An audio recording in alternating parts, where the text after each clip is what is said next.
My name is Assistant Chief Pedro Lopez. I'm the Chief HISD, and I'm here this morning to give you a briefing on the incident that happened on campus here at North Forest High School at about 10:25 this morning. To start it off, we had kids that were practicing graduation, and they were released at about 10:20. At about 10:25, the campus officer was called to the front of the school to respond to an unknown disturbance. At the time, we didn't know what the incident, what was occurring, but when she approached the front of the school, she saw a student who was shot in his right hand with a grazing wound on his finger.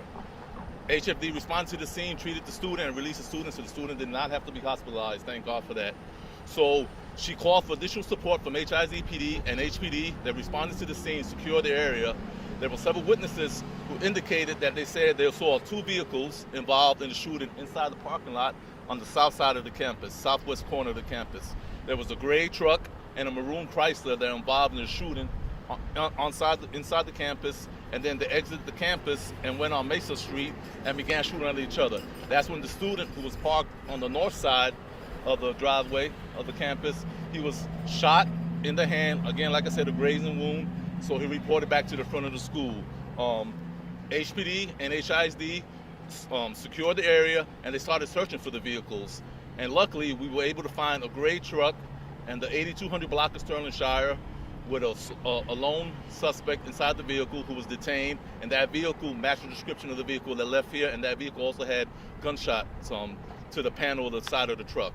So that vehicle is currently being detained, and the suspect being detained. We have investigators en route to that scene to interview that suspect. Again, I want to point out this is a very active scene, so this information may change later on as we continue the investigation. So the witnesses were interviewed, and they gave a description of the vehicles only. We didn't have a description of the suspects. So at this time, what we have one student that was shot. We have one vehicle detained, which is the gray Ford truck with a suspect inside the truck. We don't know if he's a student here yet or not. We have shell cases recovered in the parking lot on the southwest corner of the campus. And we have one complainant who was shot, thank God, that he's not hurt and he's released by HFD. Thank you to HPD for the quick response. We quickly converged on the area and secured the school. The school's still on lockdown until we determine when it's safe to clear the scene. And that's it. You have any questions for me? Can you say something in the Say, look, you have any questions? I'll do it later.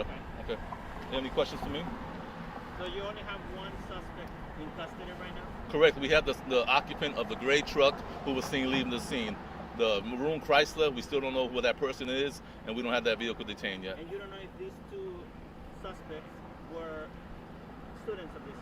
It's too early to tell yet. We haven't determined they were students or just people visiting the campuses. The one that's in custody, how old is he? 18 years old. 18? Yes. And the victim? The one that got shot? I'm not going to release his age. He's a student. He's a student here at the school. Okay. So you said that the truck that you found, the gray truck, Ford, had gunshots in it as well? Yes, they have bullet holes in the side panel. Working to find another suspect in it? Yes, Will. That's part of the investigation. We're going to continue to try to find all the parties involved in this incident. We believe the student that was hit, that was grazed, was not part of the incident. He was just an unintended victim. Yes. So let me ask you this quickly though. When you arrested this suspect, you arrested him already? He's being detained. So right now we don't have enough probable cause to arrest somebody. So he's being detained and being questioned right now. And this question, but he hasn't said anything how this started? At this time, they were over there to talk to him. We don't have any statement information yet. Do you have any reason to believe that this was gang related? No reason to believe that. Not at this time. You believe that the shootout happened inside the parking lot? Yeah, the initial shooting occurred inside the parking lot in the southwest corner of the parking lot, and then it spilled out onto the street where they continued to shoot, and that's when the complainant was hit.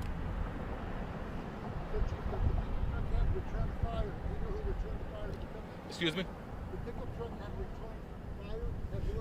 It's hard to tell, to determine that at this time right now. It's too early in the investigation to determine who was shooting, who wasn't shooting. So is it possible the person in the truck was also a victim? It's possible. But like I said, it's too early to tell. The facts are going to change later on as we continue the investigation. Give me a few more hours, and then later on we can probably brief you on some other details of the investigation.